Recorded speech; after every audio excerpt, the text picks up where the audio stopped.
भोजपुरिया समाज के प्रणाम आदाब। रउआ देख रहल बानी नारायणी न्यूज आ रउआ साथे हम बानी संदीप त्रिपाठी। बड़ा खुर्शेदा के माई स्थान का लगे दशहरा खातिर मूर्ति बनावल गईल बा। मंगलवार के रात कुछ लोफर लइका सब गांव के माहौल बिगाड़े के मनसा से मूर्ति के अंग भंग कर दिहलस। एकरा बाद एह घटना से गांव में तनाव बढ़ गईल।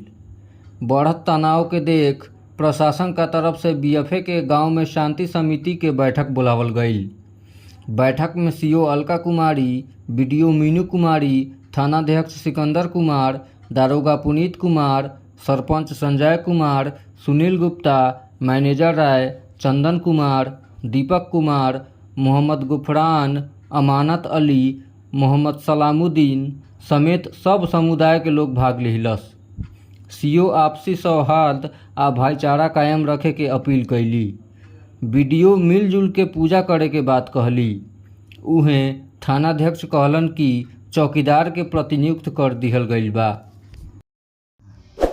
रउआ सभे नारायणी न्यूज़ के लाइक करी, सब्सक्राइब करी।